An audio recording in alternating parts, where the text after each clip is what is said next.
नमस्कार, खबरों की खबर में आपका स्वागत है। आपके साथ मैं हूं खुशबू।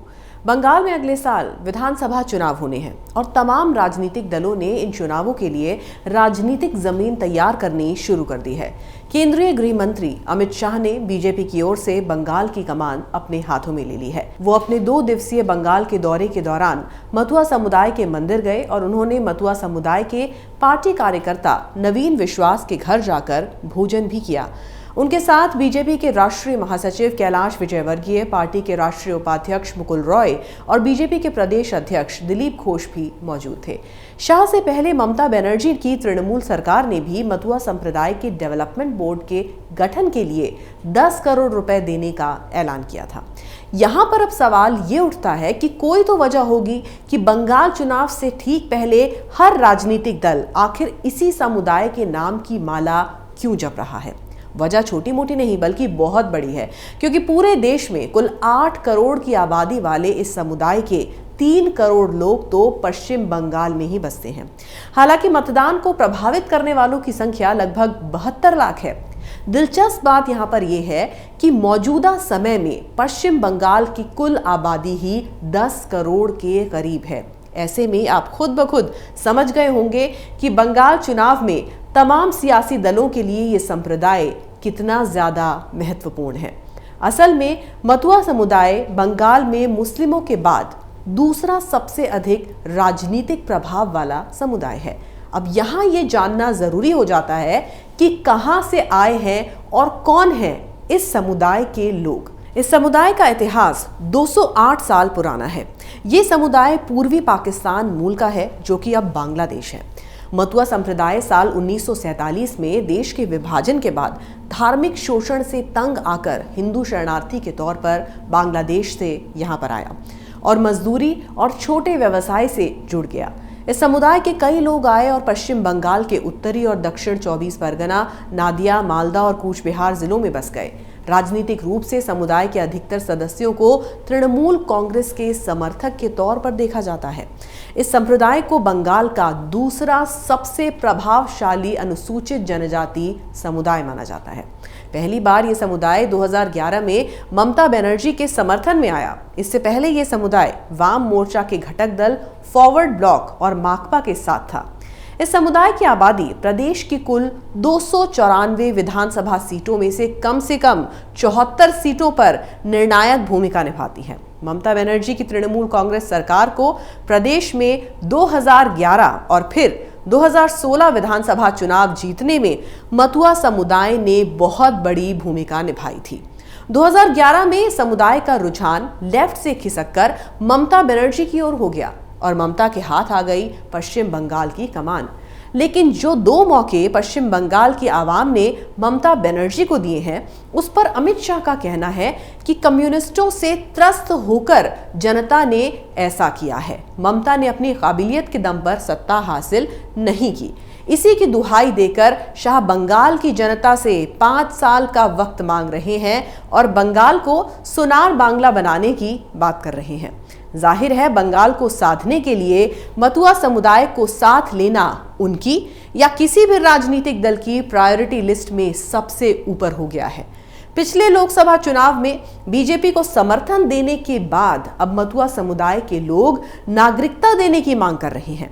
इन लोगों की नाराजगी इसी बात को लेकर है कि वोटिंग अधिकार मिलने के बाद भी इनका समुदाय देश की नागरिकता से वंचित आखिर क्यों है।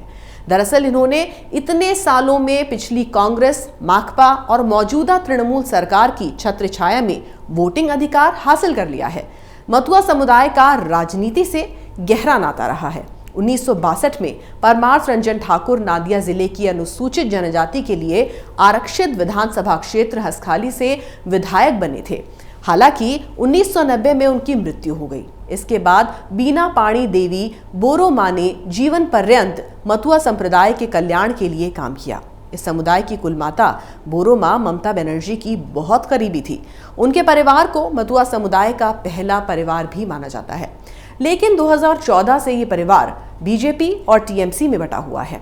मार्च 2019 में बीना पाणी देवी की मौत के बाद ये विभाजन और ज्यादा गहरा गया है। बीना पाणी देवी का ममता ने राजकीय सम्मान के साथ अंतिम संस्कार कराया था। प्रधानमंत्री नरेंद्र मोदी ने पिछले साल लोकसभा चुनाव के दौरान मतुआ समुदाय के 100 साल पुराने मठ बोरो मां बीणापाणी देवी से आशीर्वाद प्राप्त करके अपने बंगाल चुनाव अभियान की शुरुआत की थी। ममता बनर्जी के वोट बैंक में सेंध लगाने के लिए ये बहुत सधी हुई चाल थी। इसके तहत भारतीय जनता पार्टी ने बोरो मां के पोते शांतनु ठाकुर को बोंगन लोकसभा सीट से उतारा। मतुआ वोट पाने की रणनीति काम भी कर गई। हाल ही में भाजपा सांसद शांतनु ठाकुर ने इस समुदाय को नागरिकता का अधिकार देने की वकालत की थी। पिछले महीने बंगाल आए बीजेपी के राष्ट्रीय अध्यक्ष जेपी नड्डा ने भी इस समुदाय को नागरिकता संशोधन कानून को जल्द से जल्द लागू करने का आश्वासन दिया था, ताकि इन्हें नागरिकता मिल सके। प्रदेश भाजपा के कई नेताओं का कहना है कि राज्य में सीएए लागू करने में हो रही देरी का नुकसान बीजेपी को विधानसभा चुनाव में पहुंच सकता है। इस कारण शरणार्थी वोटर और विशेषकर की मतुआ वोट भाजपा के खिलाफ जा सकता है। अगर आपको याद हो तो ममता बनर्जी ने बीजेपी पर आरोप लगाया था कि बंगाल में रहने वालों को नागरिकता कानून या एनआरसी के नाम पर डराया जा रहा है। भाजपा मतुआ समाज को डरा रही है, उन्हें डरने की कोई जरूरत नहीं है। बंगाल में रहने वाले सभी भारतीय नागरिक हैं, उन्हें कोई निकाल नहीं सकता। उन्होंने कहा था कि उनके जीते जी बंगाल में एनआरसी लागू नहीं होगा। उन्होंने कहा था कि बंगाल में ना तो एनपीआर होगा और ना ही सीएए। तो मतलब साफ है कि ममता ने भी एक बार नहीं बल्कि कई बार इस समुदाय के लोगों को अपनी राजनीति के लिए इस्तेमाल किया है। इसके जवाब में बीजेपी के महासचिव और प्रदेश बीजेपी के केंद्रीय प्रभारी कैलाश विजयवर्गीय ने तृणमूल कांग्रेस पर एनआरसी के नाम पर लोगों को भ्रमित करने और आतंकित करने का आरोप लगाया था। सत्ताधारी तृणमूल कांग्रेस और बीजेपी दोनों ने इस समुदाय को लेकर बिसात बिछाई है। जहां एक तरफ ममता बनर्जी ने 25,000 मतुआ शरणार्थी परिवारों को भूमि के अधिकार प्रदान किए हैं, साथ ही समुदाय के विकास बोर्ड के लिए करोड़ों की रकम आवंटित करने की बात कही है, तो वहीं बीजेपी ने नागरिकता को लेकर दांव चला है। यही कारण है कि बीजेपी इस बात पर बार बार जोर दे रही है कि तृणमूल कांग्रेस सरकार ने शरणार्थियों के लिए कुछ भी नहीं किया। ये कहना गलत नहीं होगा कि जिसके सिर पर होगा मतुआ का हाथ, उसी के सिर पर सजेगा बंगाल का ताज। अब देखना दिलचस्प होगा कि मतुआ समुदाय का हाथ थामने में तमाम राजनीतिक दल किस तरह कामयाब होते हैं। बीजेपी के चाणक्य कहे जाने वाले अमित शाह की चाणक्य नीति काम करेगी या मां, माटी और मानुष के नाम पर ममता आगे भी सत्ता पर राज करेंगी। अगर आपको हमारा यह वीडियो पसंद आया तो इसे लाइक करें, शेयर करें और कैपिटल टीवी को सब्सक्राइब करें। नमस्कार।